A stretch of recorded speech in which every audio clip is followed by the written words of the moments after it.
लेखक की ओर से। यह प्रसन्न कहानी मेरी अपनी आत्मकथा है, जो कि पूर्णतः सत्य है। इसमें वर्णित भावनाएं, संघर्ष, विचार और अनुभव मेरे जीवन से ही उपजे हैं। केवल पाठकों को जोड़ने, संदेश को प्रभावी ढंग से प्रस्तुत करने और रचनात्मकता को बनाए रखने के उद्देश्य से इसमें कुछ पात्र, घटनाएं और संदर्भ प्रतीकात्मक या रूपक रूप में प्रस्तुत किए गए हैं। सत्य को सरल, संवेदनशील और रोचक बनाने के लिए यह एक साहित्यिक विन्यास है, न कि किसी प्रकार की कल्पनालोक की उड़ान। प्रसन्न कुमार सिंह, मुकुल। लेखक एवं पात्र, मूक। उसके विचार गहरे थे।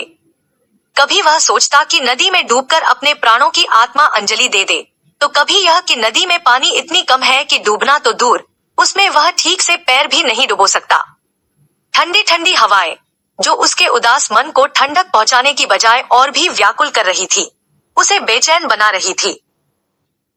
मूक का मन उसकी अस्थिर मानसिक स्थिति को दर्शा रहा था, जो इस प्राकृतिक सौंदर्य के बीच भी शांति नहीं पा रहा था।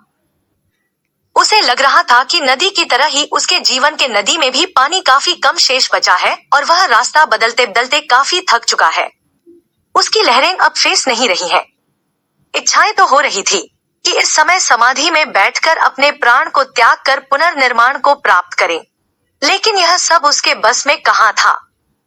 यूं ही कुछ सोचते सोचते ही वह अचेतन हो जाता है। मूक अपने चेहरे पर पानी की ठंडक से महसूस होती है और वह सहसा होश में आता है।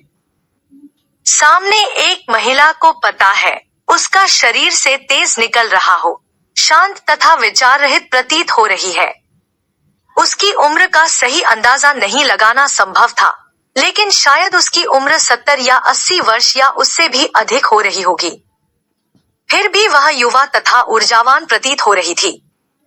मुख के आंख खोलते ही शांत तथा मधुर ध्वनि में बोली, पुत्र तुम उदास हो, अपनी जीवन को नष्ट क्यों कर रहे हो? तुमने आत्महत्या तो उसी दिन कर ली थी, जिस दिन तुम मुक्त हुए थे। तुमने अपनी खोजों की हत्या कर दी, अपने आविष्कारों की बलि दे दी, अपने प्रश्नों को जला डाला, विचारों को डुबो दिया।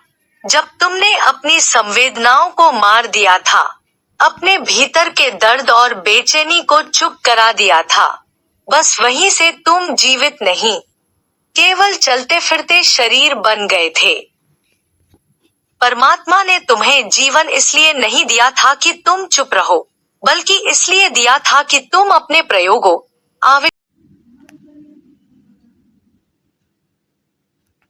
बोला। नालंदा विश्वविद्यालय 12वीं सदी का अंत था। नालंदा विश्वविद्यालय धू-धू कर जल रहा था।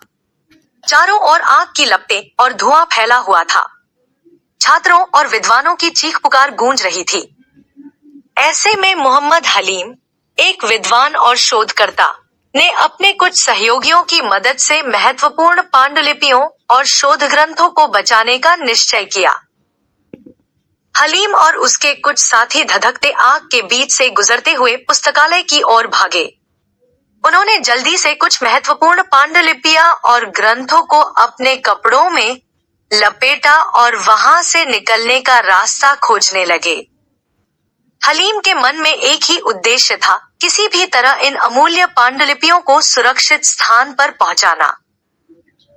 जैसे ही हलीम और उसके साथी विश्वविद्यालय के मुख्य द्वार की ओर बढ़ने लगे, उन्होंने देखा कि कुछ आक्रमणकारी सैनिक उनका पीछा कर रहे हैं और उनके सामने तलवार ताने खड़े हैं। वह इस अमूल्य, निरप्राप्य खजाना बनने वाले इस ज्ञान को नष्ट होते नहीं छोड़ सकता था। मूक का परिचय। मूक की परेशानी।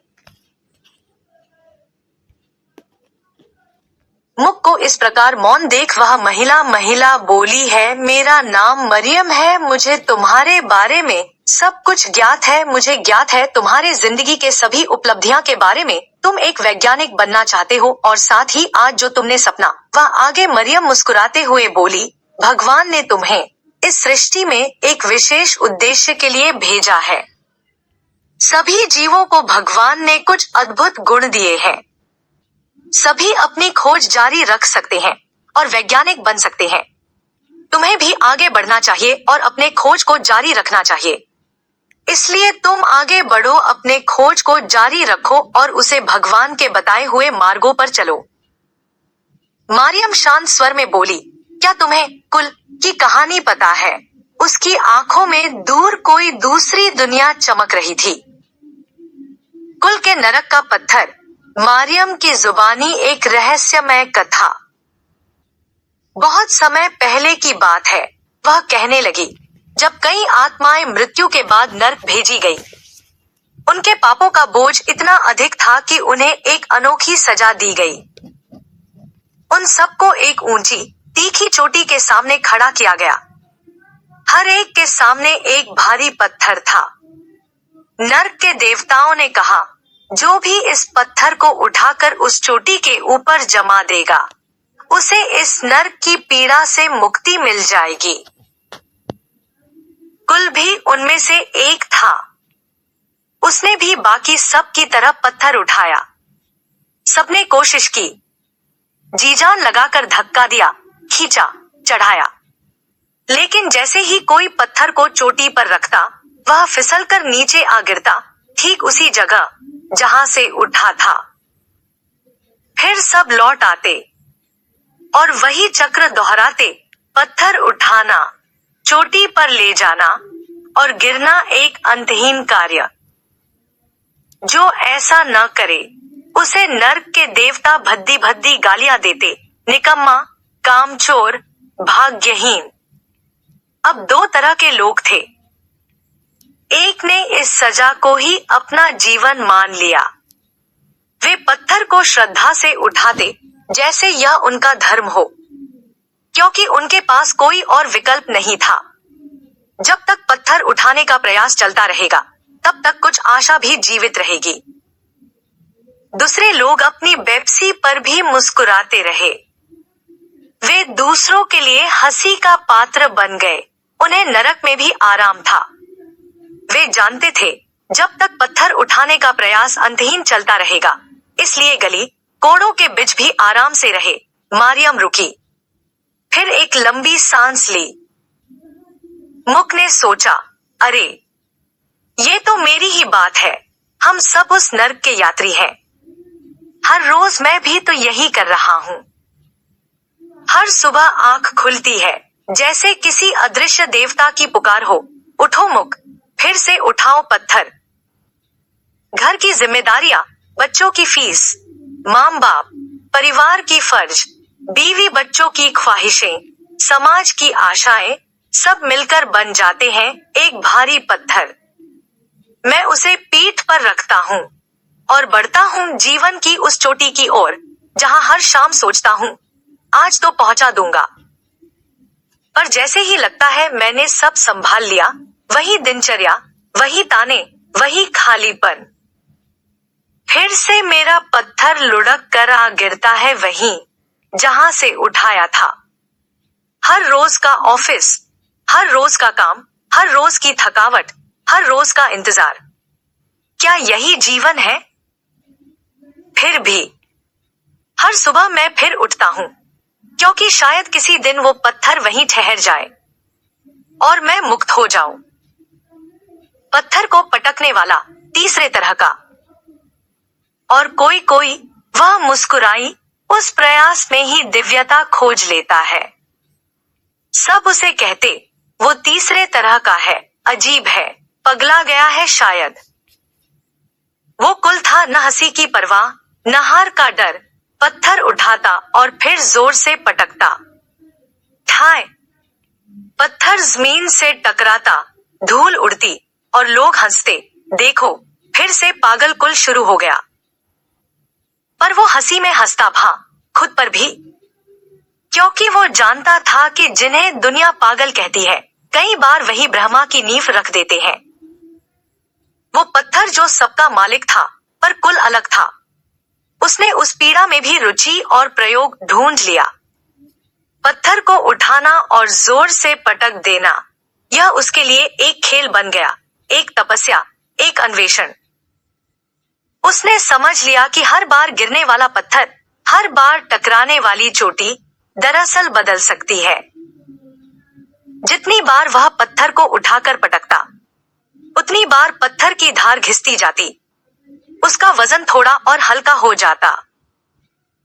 चोटी भी, जो अब तक सबके लिए दुर्जेय थी, उसकी बारंबार घर्षण से घिसकर समतल होती जा रही थी।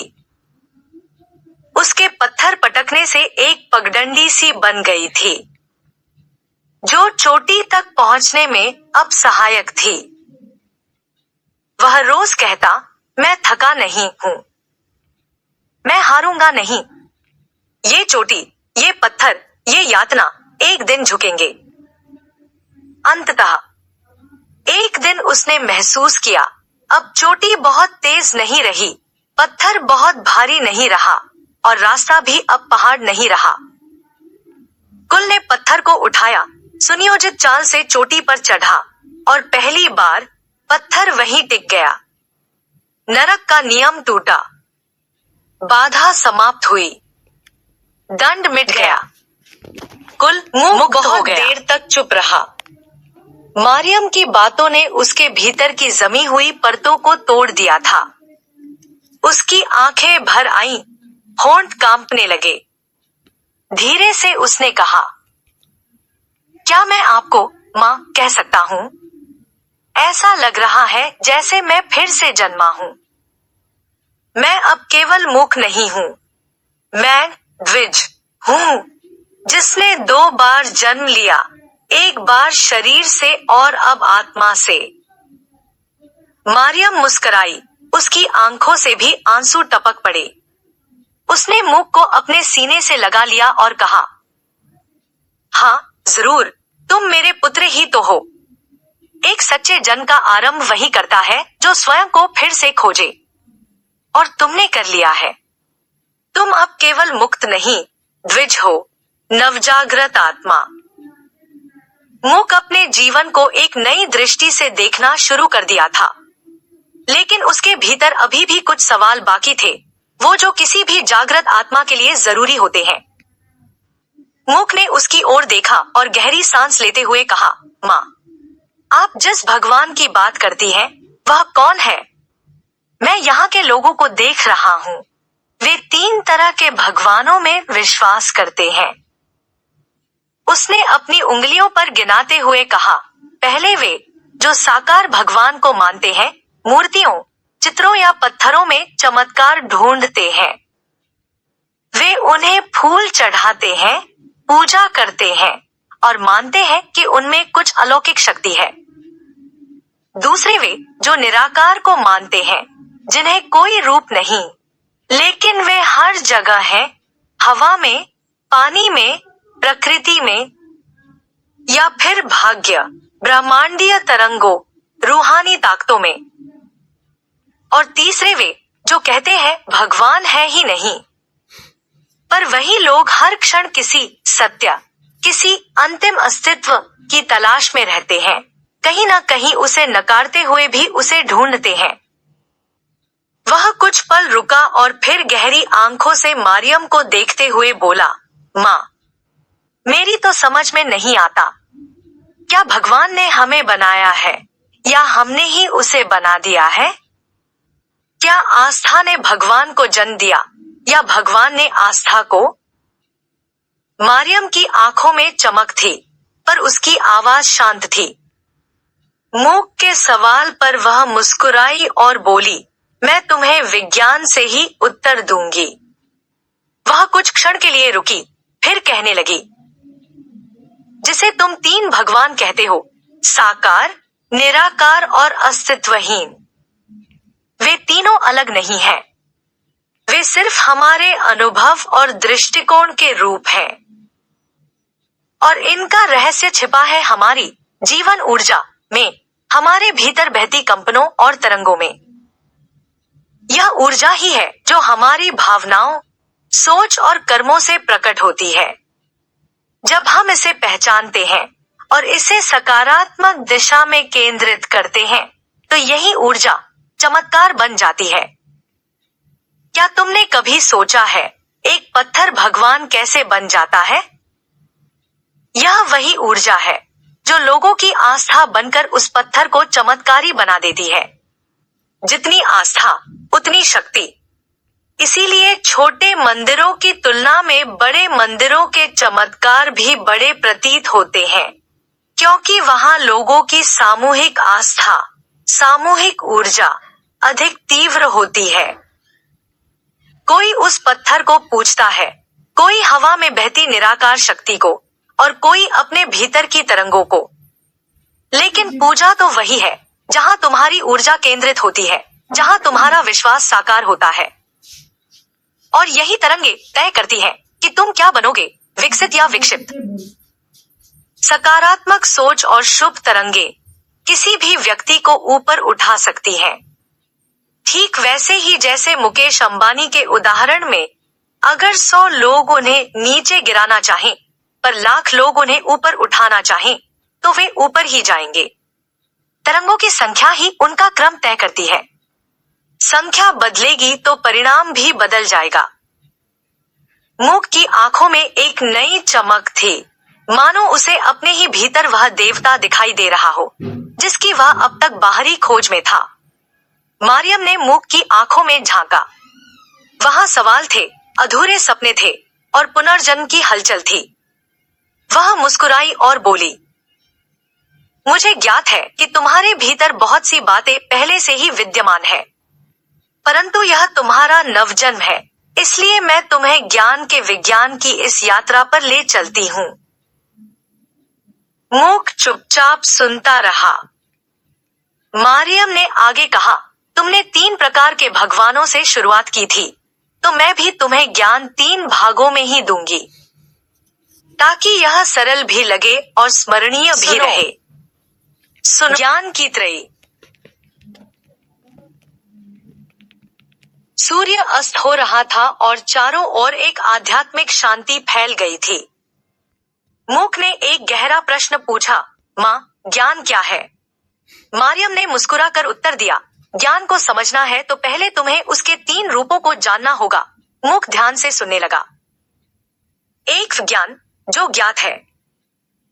ज्ञान वह है जो तुम्हें पहले से पता है, जैसे यह कि आग जलाती है, पानी बुझाता है। यह पुस्तकों, अनुभवों और परंपराओं से प्राप्त होता है। यह स्थिर होता है लेकिन सीमित भी। इसे कोई भी जान सकता है। यह सूचना है, जानकारी है। यह गृहस्थों का आधार है। 2 विज्ञान, जानने की प्रक्रिया। जब तुम किसी अज्ञात को जानने का प्रयास करते हो, प्रयोग करते हो, परीक्षण करते हो, गणना करते हो, तो यह विज्ञान कहलाता है। जैसे गणित में जब तुम x को मानते हो और फिर उसके मान को खोजते हो, वह पूरी प्रक्रिया विज्ञान है। यह वैज्ञानिकों का पथ है। मूक ने सिर हिलाया। हाँ, जैसे मैडम क्यूरी ने एक्सरे की खोज की थी। क्योंकि उन्हें उसके बारे में ज्ञात नहीं था, मारियम मुस्कुराई, ठीक वही। 3 प्रज्ञान, जिसका ज्ञान अभी बाकी है। और वह x, जो तुम्हें अभी ज्ञात नहीं, जो केवल एक संभावना है, एक कंपन है, एक अंतरात्मा की पुकार है, वह प्रज्ञान है। यही भगवान है जो असंभव लगता है लेकिन फिर भी आकर्षित करता है, जिसे जानने की इच्छा तुम्हारे भीतर से उठती है। जब तुम उसकी खोज में निकलते हो तो विज्ञान जन्म लेता है, और जब तुम उसे जान लेते हो वह ज्ञान बन जाता है। और तब मारियम बोली, इसलिए हर जीव वैज्ञानिक है। प्रज्ञान को विज्ञान में बदलना वैज्ञानिक का कार्य है। विज्ञान को ज्ञान में बदलना गुरु का काम है, और ज्ञान को लोक में बांटना गृहस्थ का कर्तव्य है। यही जीवन की ऊर्जा का प्रवाह है। 3 तत्वों की कुंजी।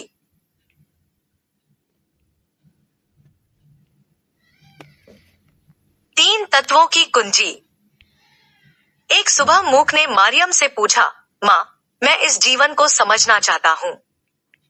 मुझे बताइए कि ज्ञान और विज्ञान के पीछे की सच्चाई क्या है। मारियम ने मुस्कुराते हुए कहा, बेटा, विज्ञान के मार्ग में 3 तत्व होते हैं। ज्ञान जिसे तुम जानते हो, इच्छा जो तुम जानना चाहते हो, प्रयास जिससे तुम जानने की कोशिश करते हो। मूक ने सर हिलाया, तो मुझे प्रयास करना होगा। लेकिन कैसे? प्रयास की 3 धाराएं। मारियम ने एक पत्थर उठाकर समझाया, बेटा, प्रयास के भी 3 रूप होते हैं। शोध पहले जानना कि यह है क्या। प्रयोग यह जानना कि यह कैसे काम करता है। गणना यह मापना कि इसके परिणाम क्या होंगे। तुम जिस संसार को देख रहे हो वह इन्हीं प्रयासों से बना है। जीवन के 3 लक्ष्य। कुछ देर चुप रहने के बाद मूक ने पूछा, माँ, हम सब क्या चाहते हैं? मारियम बोली, हर जीव का जीवन 3 लक्ष्यों पर आधारित होता है। महत्वपूर्ण बनना ताकि उसका अस्तित्व सार्थक लगे। संपत्ति पाना ताकि वह आराम और स्वतंत्रता पा सके। चिरस्थायी या अमर बनना ताकि उसका नाम, कर्म या विचार सदा जीवित रहे। और इन सबका सार एक ही है, प्रसन्नता। प्रसन्नता की 3 कुंजियां। मारियम बोली, बेटा, प्रसन्नता पाने के 3 नियम हैं। 1. स्वीकार करना और सूक्ष्म रूप में देखना। हर चीज में अच्छाई खोजो। यह संसार लगातार सुंदर हो रहा है। बुराइयां आती हैं, फैलती हैं, पर अंततः विलुप्त हो जाती हैं। 2. सुधार करना यदि संभव हो। यदि तुम किसी चीज में अच्छाई बढ़ा सकते हो तो करो। दुनिया की गति को समझो और उसी के संग तालमेल बैठाकर बदलाव लाओ। 3. परिवर्तन न हो सके तो समर्पण। यदि कुछ बदल नहीं सकता तो उसे ईश्वर का उपहार मानो। स्वयं को उसके अनुरूप ढालो और उसमें छिपी अच्छाई को देखो। घाटी में बैठे हुए मूक ने मारियम से पूछा, माँ, ये ब्रह्मांड आखिर बना कैसे? ये सब चीजें, ये पत्थर, ये शरीर, इनकी गहराई में क्या है? तुम्हें ज्ञात है कि इस संसार का प्रत्येक पदार्थ मूल रूप से अणुओं से बना होता है।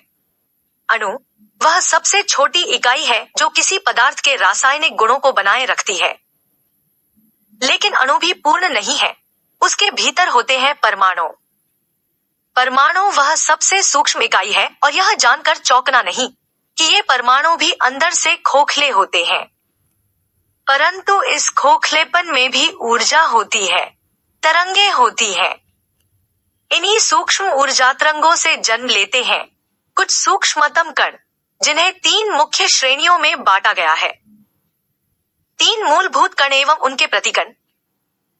प्रोटॉन। प्रोटॉन परमाणु के नाभिक में स्थित धनात्मक, पॉजिटिव आवेश वाले कण। यह शक्ति, स्थायित्व और आकर्षण का केंद्र होते हैं। न्यूट्रॉन। न्यूट्रॉन बिना किसी आवेश के परंतु गुरुत्वाकर्षण की संतुलनकारी भूमिका निभाने वाले कण। ये मौन होते हैं लेकिन भीतर से सशक्त। इलेक्ट्रॉन। इलेक्ट्रॉन ऋणात्मक, नेगेटिव आवेश वाले कण जो नाभिक के चारों ओर कक्षाओं में घूमते हैं। ये गति और ऊर्जा के प्रवाह का प्रतीक है। इन कणों के प्रतिकण, एंटीपार्टिकल्स, भी होते हैं, समान द्रव्यमान वाले लेकिन विपरीत गुणों से युक्त। जैसे कि प्रकाश और छाया जहां एक निर्माण करता है वहीं दूसरा संतुलन और विनाश का कारक बनता है। परमाणु के भीतर स्थित ये कण सिर्फ स्थिर नहीं होते बल्कि लगातार गति में रहते हैं। यही गति ही ऊर्जा का रूप है। जब इलेक्ट्रॉन नाभिक के चारों ओर घूर्णन और दोलन करते हैं तो वे विद्युत चुंबकीय तरंगे उत्पन्न करते हैं। यही तरंगे पूरे भौतिक जगत को जीवन और गति प्रदान करती है।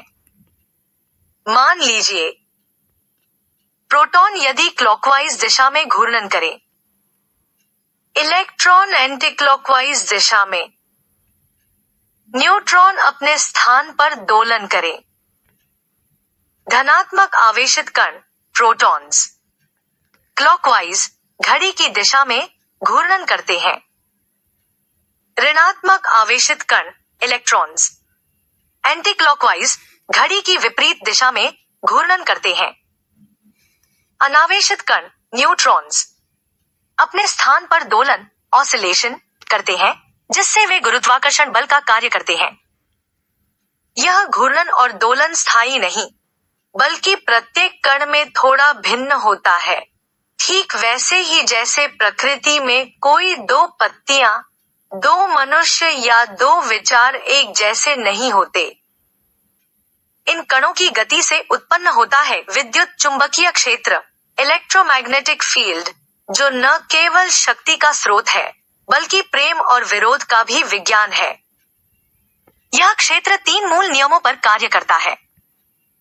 समान आवेशों के बीच प्रतिकर्षण होता है, जैसे धनात्मक धनात्मक या ऋणात्मक ऋणात्मक। विपरीत आवेशों के बीच आकर्षण होता है, जैसे धनात्मक ऋणात्मक।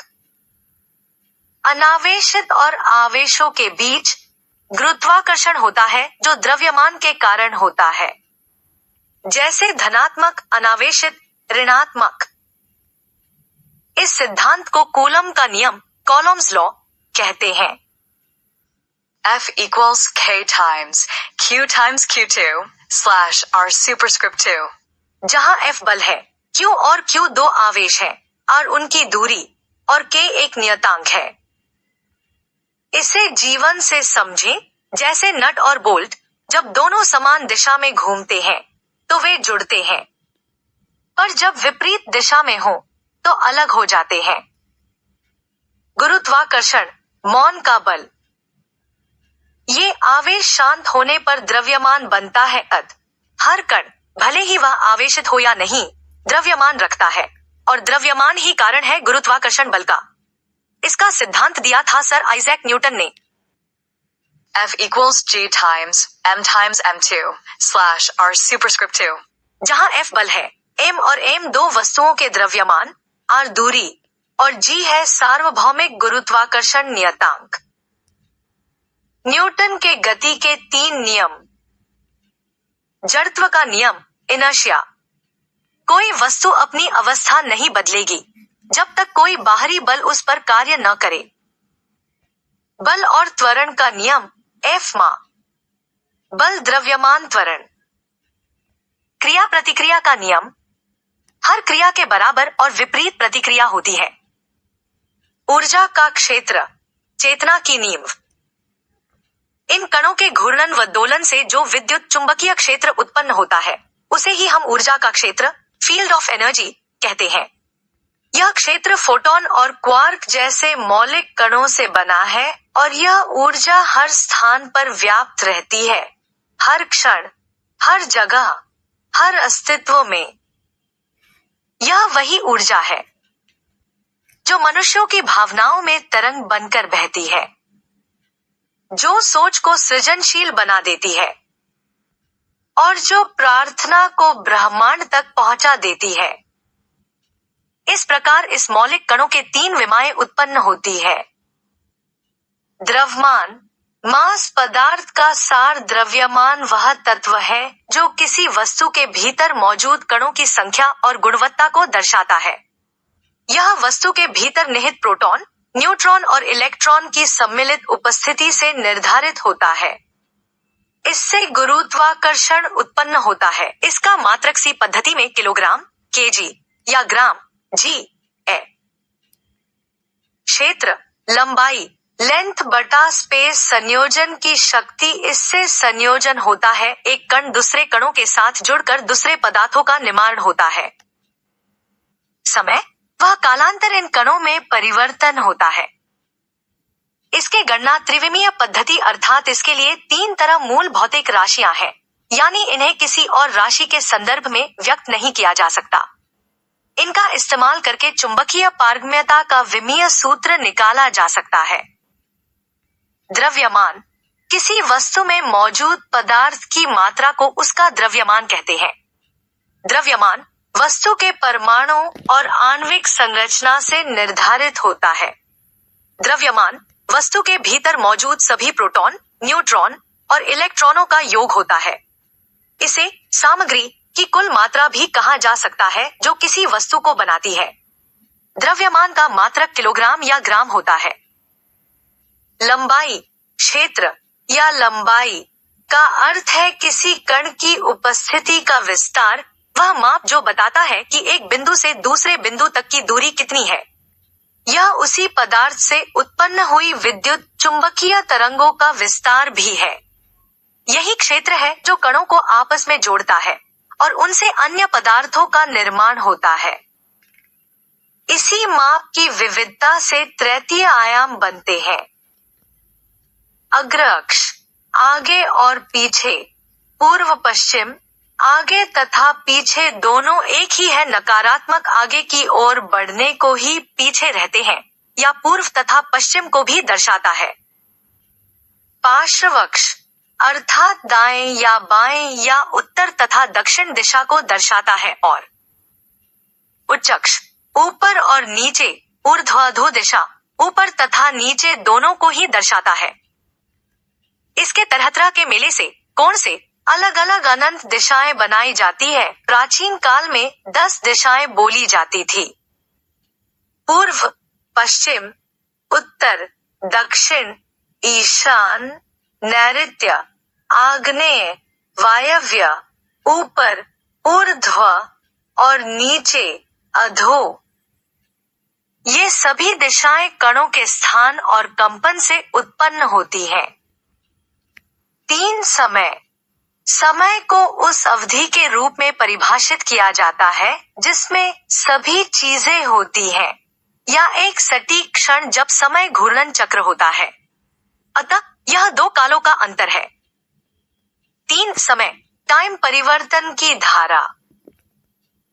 समय वह माप है जो बताता है कि घटनाएं कब और कैसे घट रही हैं। यह हर वस्तु के परिवर्तन की गति का प्रमाण है। समय ब्रह्मांड की सबसे सूक्ष्म और सबसे शक्तिशाली चाल है। समय को हम 3 रूपों में बांट सकते हैं। भूत, पास्ट जो बीत चुका है, लिखा जा चुका है। वर्तमान, प्रेजेंट जो अभी घट रहा है, लिखा जा रहा है। भविष्य, फ्यूचर जो अभी शेष है, लिखा जाना बाकी है। वर्तमान ही वह कड़ी है जो भूत और भविष्य को जोड़ता है। हम जो निर्णय और क्रिया अब करते हैं, वही भविष्य को आकार देती है। इस प्रकार ऊर्जा के 3 प्रकार हुए। यांत्रिक ऊर्जा, स्थिति तथा गतिज। विद्युत चुंबकीय ऊर्जा, विद्युत ऊर्जा, इलेक्ट्रिकल एनर्जी, चुंबकीय ऊर्जा, मैग्नेटिक एनर्जी, ध्वनि ऊर्जा, साउंड एनर्जी, ऊष्मा ऊर्जा, थर्मल एनर्जी, प्रकाश ऊर्जा, लाइट एनर्जी, तरंग ऊर्जा, वेव एनर्जी। पदार्थ, मैटर, ऊर्जा का संघनित रूप। पदार्थ ऊर्जा का संघनित स्वरूप है। जब यांत्रिक और विद्युत चुंबकीय ऊर्जाएं किसी विशेष समुच्चय में एकत्रित होती हैं, तो वह पिंड, मास बॉडी का रूप ले लेती है, जिसे हम पदार्थ कहते हैं। आइंस्टीन का समीकरण EmC2 बताता है कि पदार्थ M और ऊर्जा E एक दूसरे के रूपांतर हैं। यहाँ c प्रकाश की गति है, जो ऊर्जा की तीव्रता को दर्शाती है। इन तीनों ऊर्जा रूपों, यांत्रिक, विद्युत चुंबकीय और पदार्थ के आवेश, घूर्णन, दोलन और संघनन की योग क्रियाओं से जो स्वतः सृजन होता है, उसे हम सीख चुका था, लेकिन उसके मन में अब भी बहुत से सवाल थे। मरियम मुस्कुराई और बोली, इतना जानने के बाद अब थोड़ा आराम करो। कल पुनपुन नदी के उस पार चर्च पर मिलना, वहां मैं तुम्हें प्रकृति के बारे में बताऊंगी। अब घर जाओ, ईश्वर की तलाश करो और अपना जन्मदिन मनाओ। यह कहते हुए मरियम ने मूक के सिर पर धीरे से हाथ रखा। मूक को नींद आ गई, लेकिन ये कोई आम नींद नहीं थी। उसे महसूस हुआ कि उसकी चेतना शरीर से निकलकर ब्रह्मांड में उड़ रही है। वो देखता है कि चारों ओर तारे, ग्रह और आकाश गंगाएं धीरे धीरे फैल रही हैं। वो सोचता है, अगर सब कुछ फैल रहा है, तो क्या मैं इसे उल्टा कर सकता हूँ? वो अपने दिमाग की शक्ति से ब्रह्मांड को पीछे की ओर चलाने लगता है। धीरे धीरे सब कुछ सिकुड़ता जाता है और वह करीब 15 अरब साल पहले चला जाता है। वह देखता है कि सारे तारे, ग्रह और तत्व एक ही बिंदु में समा जाते हैं और फिर एक बहुत बड़ा विस्फोट होता है। यह है बिग बैंग, ब्रह्मांड की शुरुआत। उस विस्फोट से ऊर्जा और छोटे छोटे कण निकलते हैं। क्वार्क और ग्लून नाम के कण मिलकर प्रोटॉन और न्यूट्रॉन बनाते हैं। फिर ये मिलकर हाइड्रोजन और हीलियम गैस के परमाणु बनाते हैं। यही ब्रह्मांड के सबसे पहले तत्व थे। वो देखता है कि इन गैसों के बीच गुरुत्वाकर्षण के कारण टकराव होते हैं, संघनन होता है और तारे बनते हैं। धीरे धीरे 10 अरब साल बाद हमारा सूरज, पृथ्वी और बाकी ग्रह बनते हैं। फिर उसे दिखता है कि ब्रह्मांड में अब तक 118 तत्व खोजे जा चुके हैं। ये आपस में मिलकर तरह तरह के पदार्थ और जीवन बनाते हैं। मूक की चेतना इस पूरे अनुभव से चकित हो जाती है। उसे महसूस होता है कि ब्रह्मांड का यह विस्तार और निर्माण न तो सिर्फ विज्ञान से समझा जा सकता है, न ही सिर्फ आस्था से। इसके लिए दोनों की जरूरत है। अंत में उसकी चेतना वापस लौटती है, मूक की नींद खुलती है, लेकिन उस अनुभव की छाप उसकी आत्मा पर हमेशा के लिए रह जाती है। मरियम की आवाज, अब घर जाओ, भगवान की तलाश करो और अपने जन्मदिन को सच्चे अर्थों में मनाओ।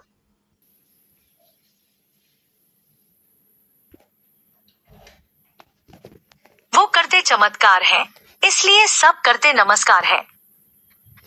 जो सबसे अनजान है, सब कहते हो वे भगवान है। जिसका जानना थोड़ा कठिन काम है, उसे कहते हैं विज्ञान है। जो भी बन जाता बिल्कुल आम है, सब कहते हैं उसे ज्ञान है। जब वह बन जाता आसान है, तो हो जाता वो गुमनाम है। यही तो जीवन का सार है, समझ का अनूठा संसार है। मूर्ति में हो या कण-कण में, या कहो कहीं नहीं, भगवान के बारे खोज की ये तीनों बातें ही है सही। ज्ञान, विज्ञान और प्रज्ञान का भी तो यही आधार है। सभी के दिलों में बसी एक अदृश्य सी तार है। उसी से जुड़ा है जीवन का सारा संसार है। चमत्कारों की इस दुनिया में हम सबका एक हिस्सा है। हर मुश्किल को आसान करना, यही तो जीवन का किस्सा है। अनजान राहों पर चलकर हम खुद को खोजते हैं। ज्ञान के दीप जलाकर अंधेरे को रोज बुझते हैं। जब कुछ समझ न आए तो भगवान को याद करते हैं, और जब मुश्किलें आसान हो तो विज्ञान की नाद करते हैं। जीवन की इस गहरी नदी में सबका अपना अपना स्थान है। जीवन के हर एक पल में बसा एक अद्भुत सा ज्ञान है। जो कठिनाई में भी है पास, वो ही है सच्चा विश्वास। जो सबके दिल में बस जाए, वो ही है सच्चा ज्ञान कहाए। दुनिया में हर चीज का मोल है, सभी का अपना एक गोल है। समझना है तो दिल से समझो, हर जीवन का अपना एक रोल है। हर चीज का अपना महत्व है, समझो इसे, यही सत्य है। ज्ञान, विज्ञान और भगवान तीनों हैं एक ही त्रिवेणी की पहचान। वाणी अब रुकेगी नहीं, यह यात्रा आगे भी चलेगी। यह बुद्ध वाणी केवल शब्द नहीं, भव है जो उत्पन्न हुआ है। यह केवल मेरा अनुभव नहीं, आपका भी हो सकता है। आप इसे मेरी लिखी जा रही पुस्तक प्रसन्न में पढ़ सकते हैं, या मेरे YouTube चैनल @प्रसन्नयू एक पी पर सुन सकते हैं। आपका सहयोग ही मेरी प्रसन्नता है। यदि आप भी विचार, सुझाव, अनुभव या अपनी खोज साझा करें, तो मुझे असीम प्रसन्नता होगी कि हम मिलकर एक नई दिशा में आगे बढ़ रहे हैं। आपका मार्गदर्शन इस यात्रा को और गहरा बनाएगा। यहाँ आप मेरे कार्यों से भी परिचित हो पाएंगे, चाहे वह AI हो या EI पर चल रहे प्रयोग और अनुसंधान। संपर्क करें और साथ चलें। यह यात्रा अकेले की नहीं है। कॉल बटा WhatsApp 9,90,90,58,36,488। Email pkcng